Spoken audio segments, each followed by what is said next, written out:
Welcome to Formosa Dream Chasers. We're your hosts, Mary Ann and Qing-en. Please join us as we explore the journeys amazing people take in pursuit of their dreams. And get insights from their experiences. Let's hit the road and get started.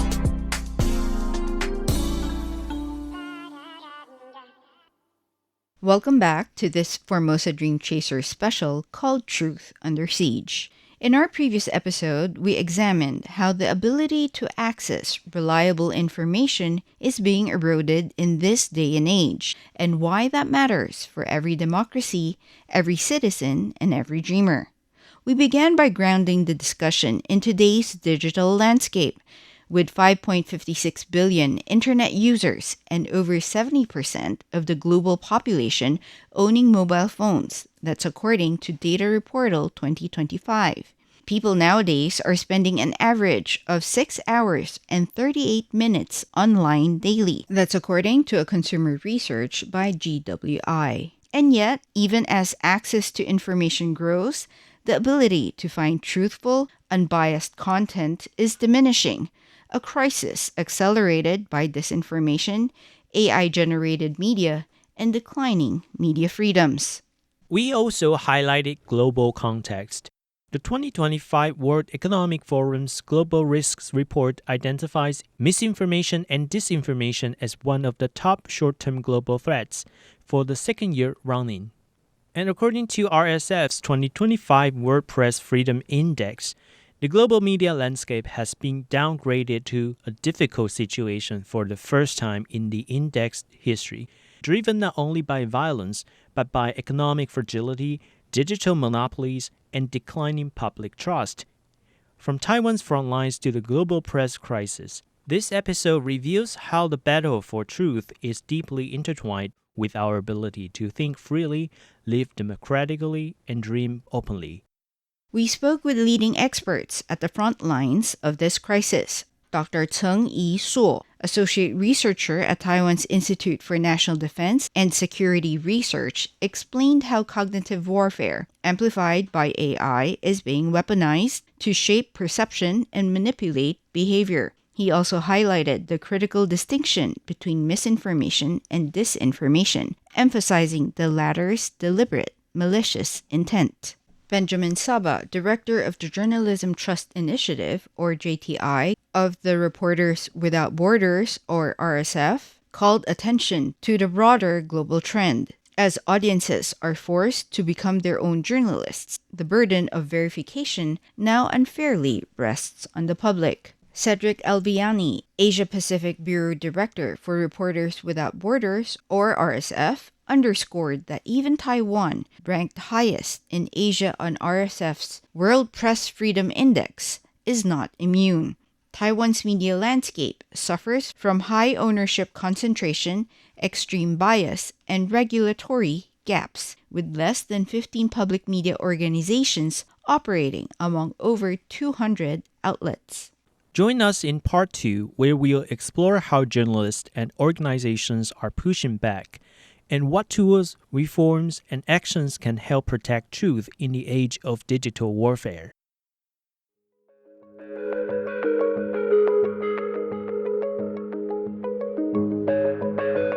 Of course, there is a second step, which is what people call self-regulation, meaning that media outlets would be willingly enter this virtual circle.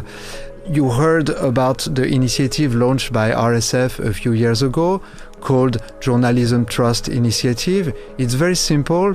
The idea is to give the possibility for any media outlet in the world to be transparent on their process to produce information and to enter a whitelist of media outlets that have done this transparency work. Taiwan, like many democracies, is under constant pressure from disinformation, both foreign and domestic.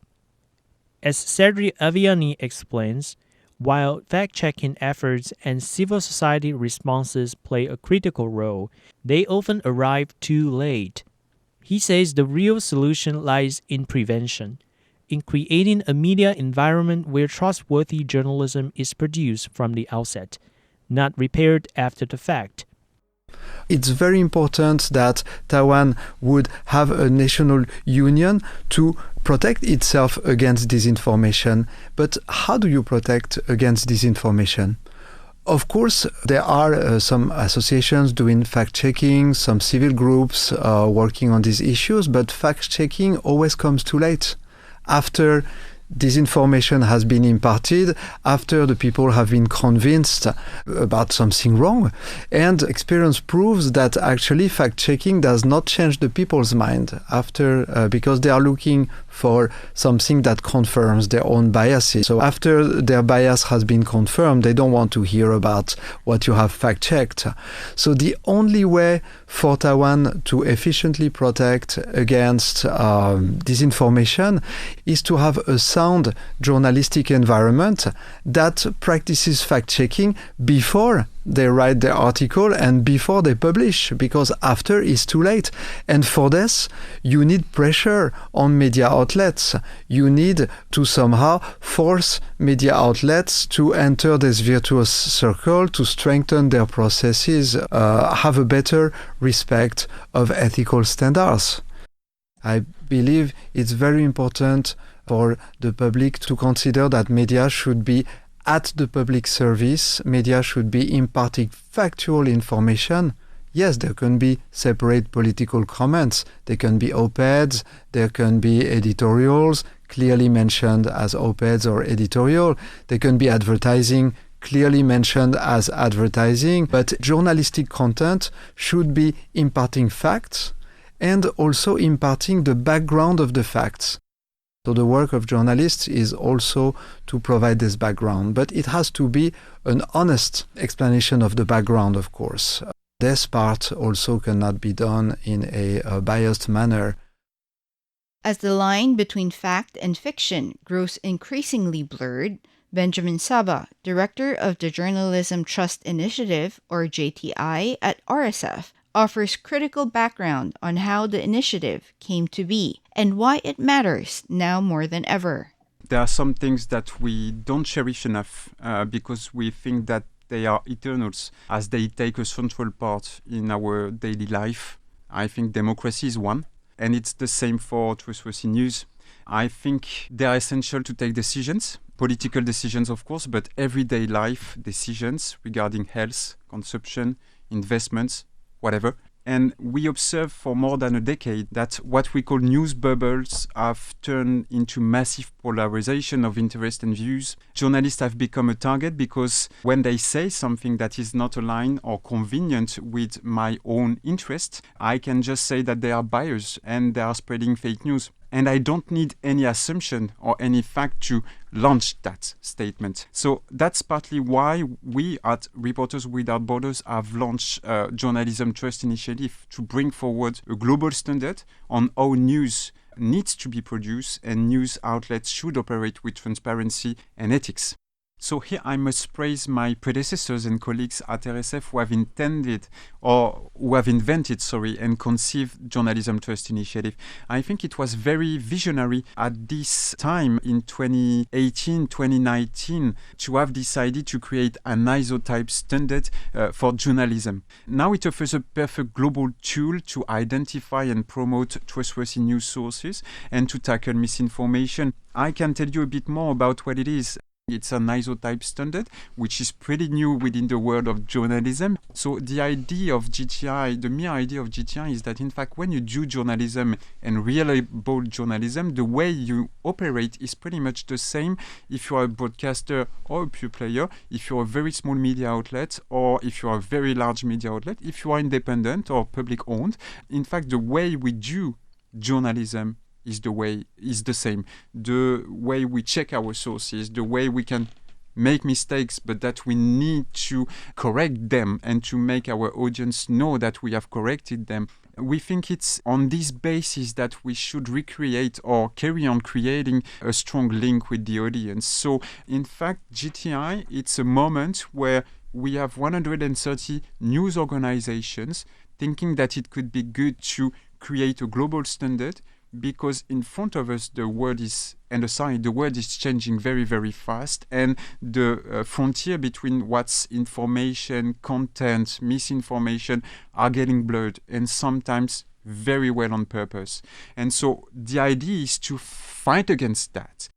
We find what was the right, let's say, balance to create an international standard. And within this, there are questions about identity, transparency, professionalism, and accountability. And it ends up with 130 criteria that the media should self-test, self-evaluate first to see where it is regarding this 130 criteria. And then it can get an external auditing. So there is someone, an auditor, who would spend a few days within the newsroom, but not only in the newsroom, to check that everything is state of the art, that the best practices that the media states that is operating on are actually true, widespread within the newsroom. And after that, you can get the GTI certification. And I would say that, in fact, you need 130 questions or criteria to answer to one very simple, or in fact, this is how we see that it's not simple at all. One simple question, let's say, are you reliable or not as a news media? Yes or no? Once you get the GTI certification, you can make sure that it's a yes. In an age where fact and falsehood begin to overlap in the digital fog, and trust in media is steadily eroding, the fight for reliable information has never been more urgent or more complex. From Taiwan's frontline battle with disinformation to the global pressures reshaping the media economy, one thing is clear. We are living in an era where truth is not only contested, but actively undermined. Yet, amid this turbulence, solutions are emerging.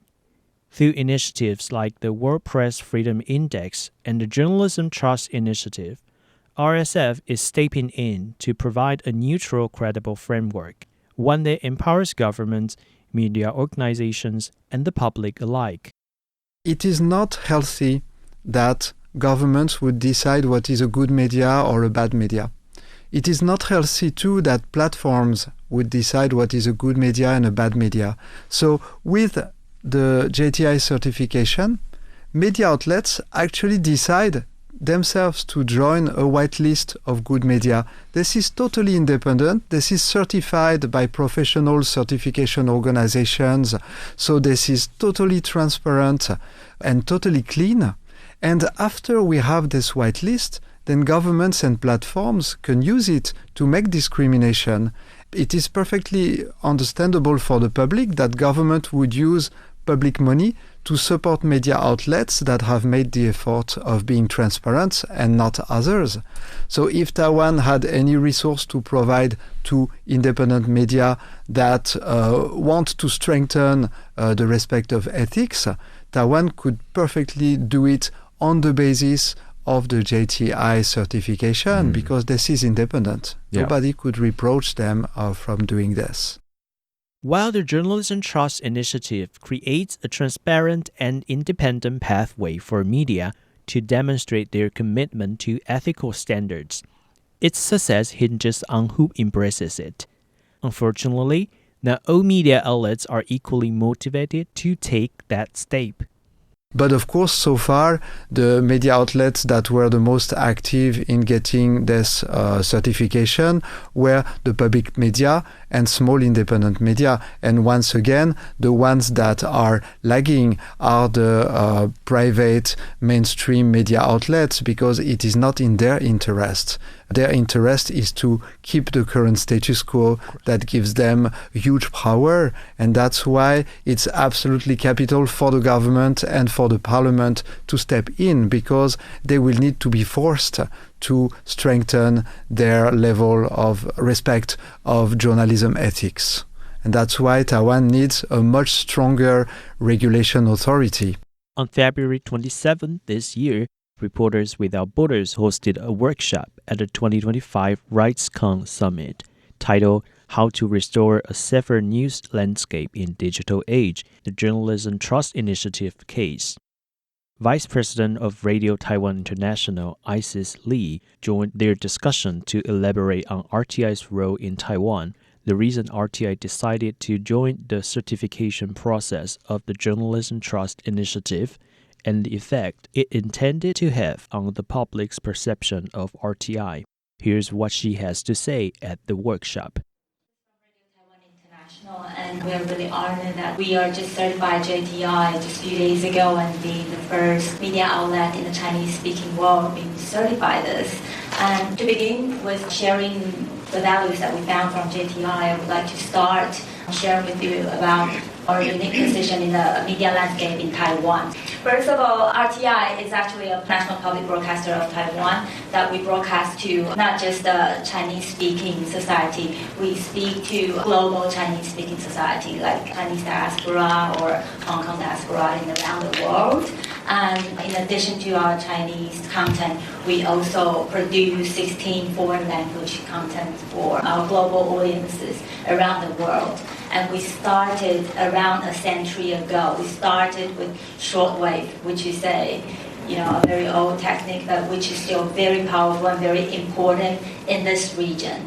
Because in our neighboring countries, there are still a lot of places without free internet access to information. So that is why we still have this shortwave service in this region of the world. And also I would like to talk about two more values. One is the value of JTI for our audiences. Because when we were trying to fill out all these 130 criteria, it's really, really a lot.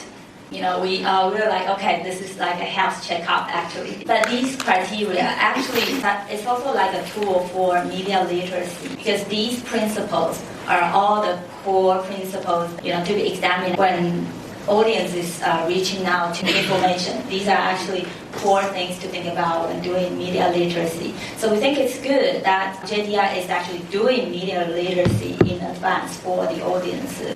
And another thing is that for our newsroom, we actually found it really beneficial. And this is actually the positive response that I got from our newsroom.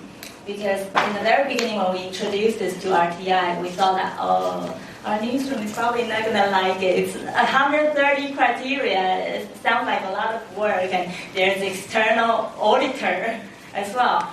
But actually within this process, the feedback from our newsroom is that they think that they have learned a lot because it's like a health check to reflect again, like what we have done. We have done a lot of principles and a lot of guidelines. Are they efficient enough? Are they up to date? Are they good enough? So for them, they think, well, it's actually a really good time to review what we have done. So they really appreciate it in the end.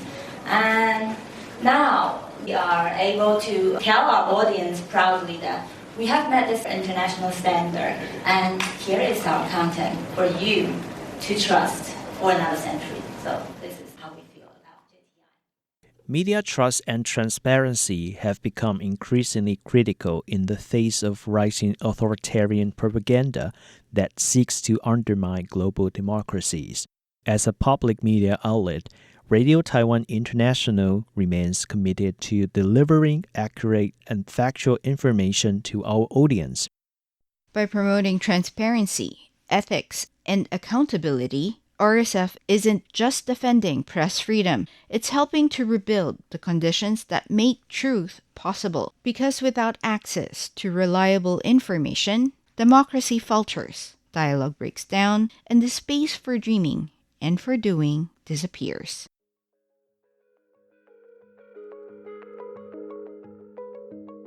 This has been Marianne Shoko and Qing'en Chiu for a special Formosa Dream Chasers episode called Truth Under Siege.